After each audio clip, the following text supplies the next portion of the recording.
Is this stuff beautiful or what? It's racking day.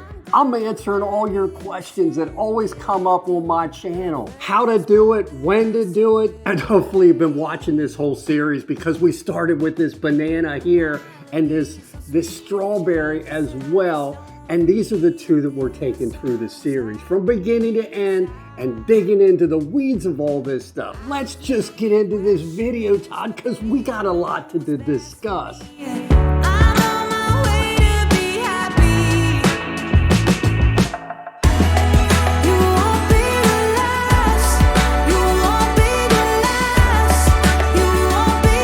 Look at all these wines. We got the banana, strawberry, and blueberry all together today.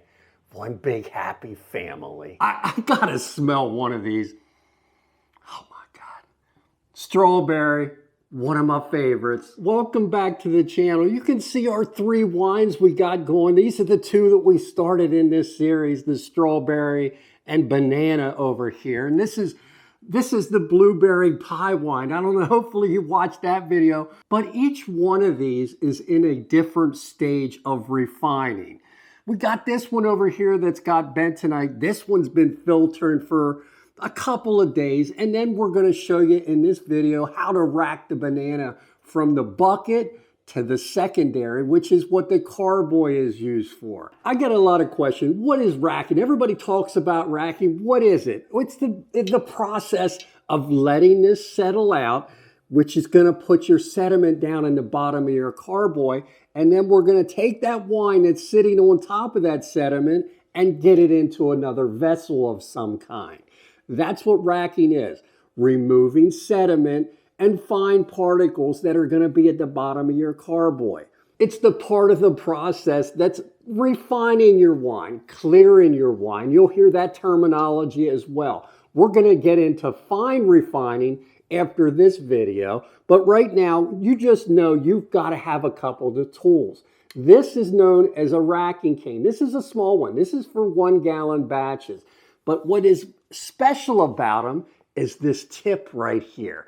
It's made so it sits down on the bottom of your carboy and the wine can go up and around this thing, preventing your sediment from going into your wine.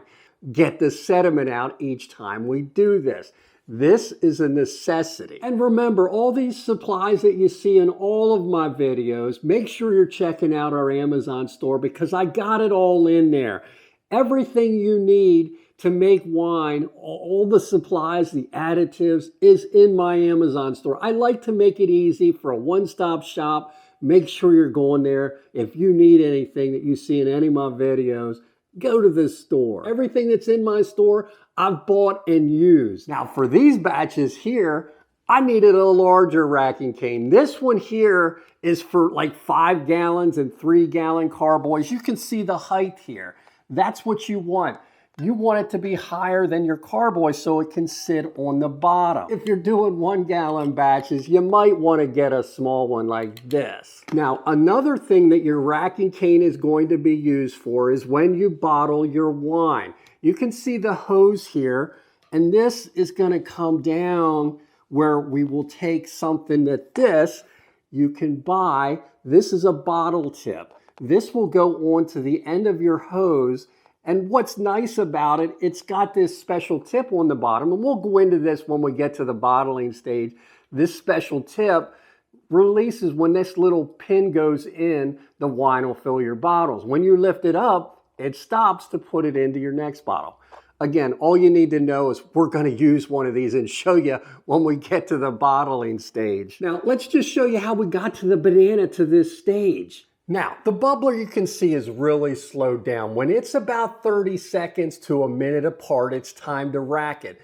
Test it with your hydrometer. I got a video on how to use a hydrometer, but I'm going to drop it in here and see where we're at. Hopefully we're close to 1.0, and then I'll show you how to rack this the first time you do it, which is going from your bucket to a carboy. Now, when you're dealing with your very first racking, which is going from the bucket to the carboy, if this thing is every 30 seconds to a minute, that's fine. If this thing stops, you want to get it into your carboy right away, because that means now oxygen may be getting through here or in the seams of your bucket, and that's going to turn it to vinegar. So you have about a couple of days, a day or two to play with, but don't risk this. When this slows down, get it into your carboy. And always the best way to decide whether it's ready is with a hydrometer. All right, so we're going to get our lid off here, and we're just going to put our hydrometer. I know it's very close to being ready.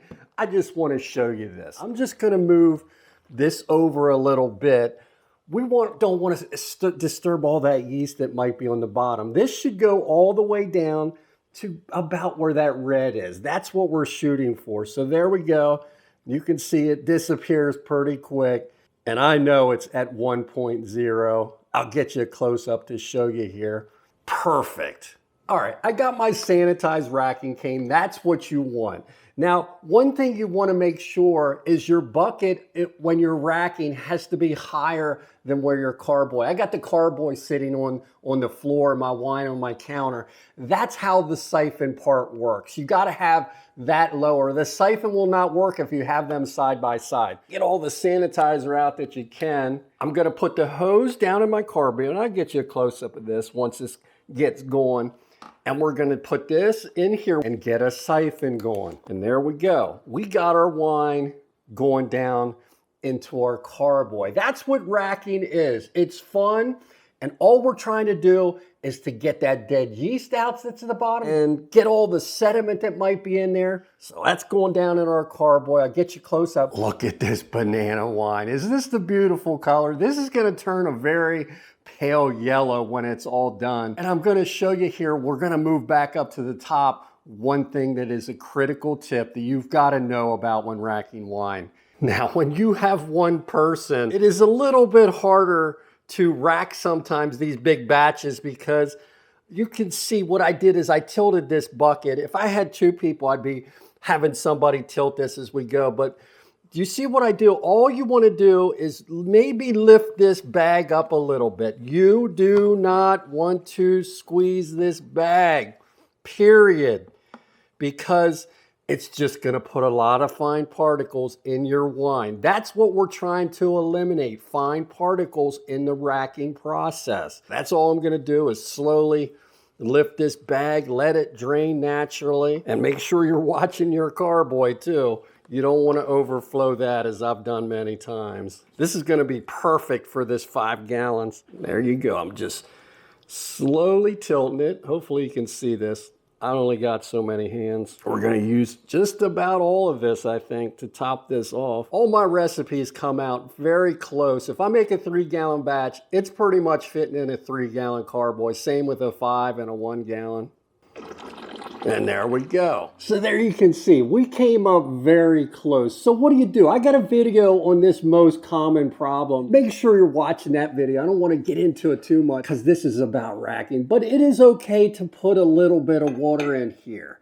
And that's what we're going to do. We're going to pull it up to where it starts to get narrow on this neck. That is going to be the least amount of surface for oxygen to get in here. Remember, oxygen is your enemy in the secondary. From here on out, you want to avoid letting oxygen in here. Now, once you got it racked into your carboy, you want to get a sanitized airlock on here as soon as possible. Again, no oxygen in this. Oh, look at all those bananas. Don't put this down your garbage disposal. Put this in your compost bin. Now, one thing that is always nice to have on hand is when you're using your carboys, because we're going to do this a couple of times. I suggest you get 2 3-gallon carboys if you decide you want to do 3-gallon carboys, because you want to go from carboy to carboy when you can.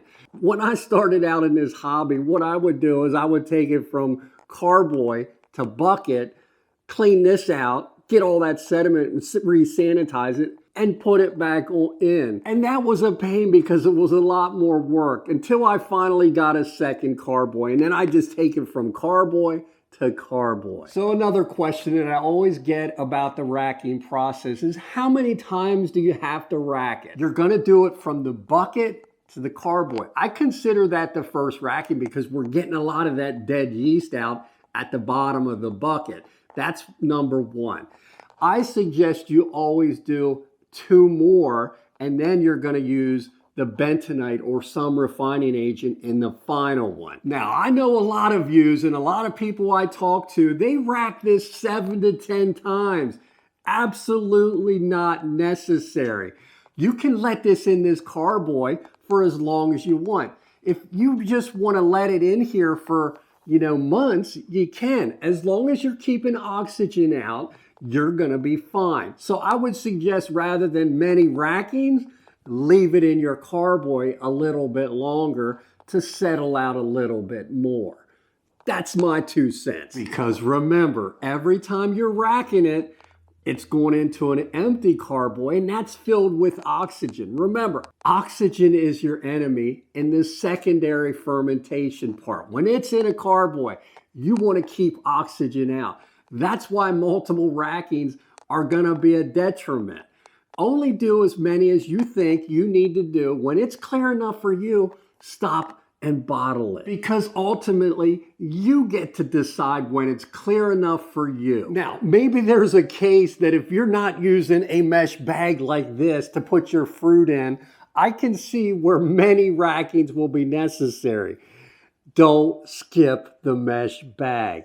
It is going to save you so much time and make your wine ready a lot faster. So another thing, how long do you keep your wine in your carboy before racking it over to another carboy? I like to keep it in here 45 days if I can. You can always go longer. Longer is okay. Less than 30 days, you're not going to maybe get enough sediment out. So that's why I go a little bit more, 45 days. So 30 to 45 days is exactly how I do it. Once you get it in here, get it in a dark place or cover it. As cool of a place that you can put it. Basement is where I like to keep mine. Also, make sure you're getting your airlock on here as soon as possible. So I hope in this racking video I was able to help you clear things up a little bit and the stuff you need to know in the winemaking hobby. Racking is fun, winemaking is fun, and just make it enjoyable. If it's too much work, don't do it because it takes time. If you want to make a speed wine, I got a 30-day video out there, how to make wine in 30 days. Watch that one.